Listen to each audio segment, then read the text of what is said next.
अस्सलाम वालेकुम। Welcome back in next lecture carbohydrates. आज हम बायोकेमिस्ट्री का चैप्टर नंबर 3 पढ़ने वाले हैं। कार्बोहाइड्रेट्स क्या चीज़ होते हैं, पहले इसको डिफाइन करते हैं। कार्बोहाइड्रेट्स आर ऑर्गेनिक कंपाउंड, क्योंकि ये कार्बन, हाइड्रोजन और ऑक्सीजन रखते हैं। दे आर पॉलीहाइड्रोक्सी एल्डिहाइड और कीटोन। ये पॉलीहाइड्रोक्सी एल्डिहाइड या कीटोन होते हैं।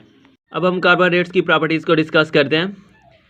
These are made up of minimum 3 carbon atoms. ये कम से कम 3 कार्बन एटम्स के बने होते हैं। अब इसकी एग्जांपल यूँ ले लें, आप ट्राइओस को ले लें जो कि स्मॉलेस्ट मोनोसेक्राइड है। कम से कम इसकी शर्त रखी हुई है कम से कम 3 कार्बन एटम, और वो कौन सा होता है? ग्लिसरल्डिहाइड एल्डोज में और कीटोज में डिहाइड्रोक्सी एसीटोन्स। ये स्मॉलेस्ट मोनोसेक्राइड है क्योंकि इनके अंदर 3 कार्बन एटम्स होते हैं। सेकेंड पॉइंट में कहता है कि the potentially active carbonyl group यानी एल्डिहाइड और keto group if are free not involve in a bond formation have a reducing properties. अगर ये पोटेंशियली एक्टिव कार्बोनाइल ग्रुप यानी एल्डिहाइड और कीटो ग्रुप एक दूसरे के साथ बॉन्ड ना बना रहे हों तो ये रिड्यूसिंग प्रॉपर्टीज़ रखते हैं।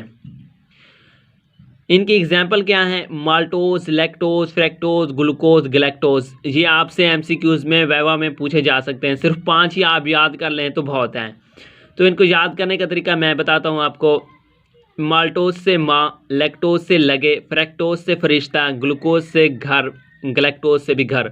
माँ लगे, फरिश्ता, घर घर।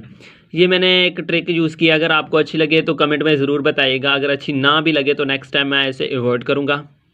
The sugar with at least 1 free aldehyde या keto group in their structure are called reducing sugar. अगर एक भी फ्री हो, एल्डिहाइड या कीटो ग्रुप, इन दोनों में से एक भी फ्री हो, एक दूसरे के उसके साथ बॉन्ड फॉर्मेशन में ना इन्वॉल्व हो, तो वो भी रिड्यूसिंग शुगर में आता है।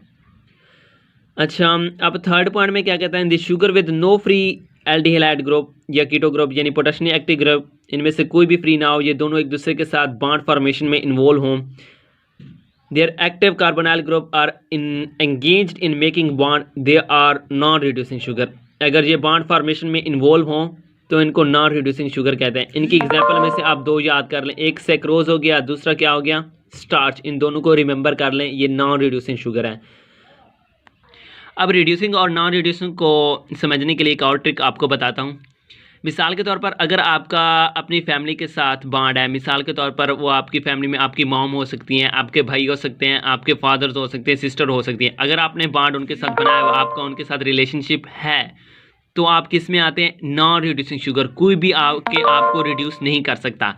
लेकिन अगर आपका इनके साथ रिलेशनशिप नहीं है, आपने अपनी फैमिली के साथ रिलेशनशिप नहीं बनाया, आप अपने आप को एल्डिहाइड ले लो, फैमिली को कीटो ले लो, अगर आपने एक दूसरे के साथ रिलेशनशिप नहीं है बनाया, तो कोई भी आके आपको रिड्यूस कर सकता है। आई होप कि आपको इस वे से भी समझ आ गया होगा। अच्छा, फिफ्थ पॉइंट में कहते हैं the sugar having reducing properties mean they are either take away O2 या donate H2 the compound with they react. जिस कंपाउंड के साथ ये रिएक्ट करते हैं उसको या तो ये डोनेट कर देते हैं H2 या उससे ऑक्सीजन ले लेते हैं, तो ये रिड्यूसिंग प्रॉपर्टीज़ में आता है। This reducing activity is observed bye colour changing in the solution during the reaction. जब ये रिएक्शन हो रहा होता है किसी भी कंपाउंड के साथ, तो क्या होता है? सोल्यूशन का कलर चेंज हो जाता है। तो हम ये ऑब्जर्व कर लेते हैं कि ये इस सोल्यूशन के अंदर रिड्यूसिंग प्रॉपर्टीज़ पाई जाती हैं। अब रिड्यूसिंग प्रॉपर्टीज़ क्या होते हैं, इसको समझने का ये पर्पज़ होता है कि इसे रिड्यूसिंग एजेंट कहते हैं। मिसाल के तौर पर आपने खुद को क्या करना है? ऑक्सीडाइज। रिड्यूसिंग एजेंट क्या करता है? खुद को ऑक्सीडाइज करता है, दूसरों को रिड्यूस करता है। अब ऑक्सीडेशन क्या होता है? एडिशन ऑफ ऑक्सीजन या रिमूवल ऑफ हाइड्रोजन या इलेक्ट्रॉन। जबकि रिडक्शन क्या होता है? Removal of oxygen, addition of electron या हाइड्रोजन्स। तो ये क्या करता है? खुद को ऑक्सीडाइज करता है, दूसरे को रिड्यूस करता है। तो ऑक्सीडाइज किया, टेक अवे O2 से ले लिया, डोनेट कर दिया H2। तो आपको ये समझ आ गई होगी कि ये किस तरह टेक अवे O2 हो रहा है, डोनेट H2 हो रहा है। अब फिफ्थ पॉइंट में कहते हैं कि aldehyde group is always present at carbon 1। आपने ये रिमेंबर करना है कि एल्डिहाइड ग्रुप कहाँ होता है? कार्बन 1 पे मौजूद होता है। और keto group is always present at carbon 2, और कीटो कार्बन 2 पे मौजूद होता है।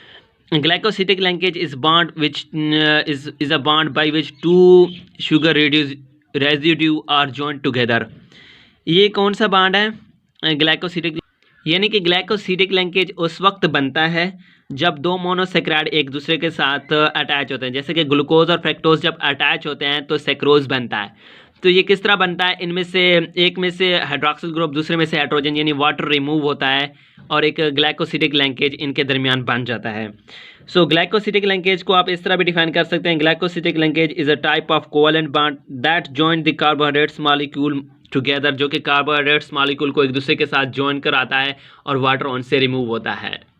मिसाल के तौर पर आप ग्लूकोज और फ्रक्टोज को जॉइन कराएं तो एक दूसरे के साथ सैक्रोज को बनाने के लिए, तो क्या होगा, उनमें से वाटर रिमूव होगा। तो एक तरह का कोवेलेंट बॉन्ड हुआ, जो दो को कोवेलेंट बॉन्ड क्या होता है, जो एक दूसरे के साथ इलेक्ट्रॉन की शेयरिंग से बनता है। तो ये एक दूसरे को शेयरिंग करके एक दूसरे के साथ बॉन्ड बनाते हैं, लेकिन रिमूव क्या करते हैं, वाटर। आई होप आपको कार्बोहाइड्रेट्स के बारे में समझ आ गई होगी। अब हम इसकी टाइप्स को डिस्कस करेंगे आगे।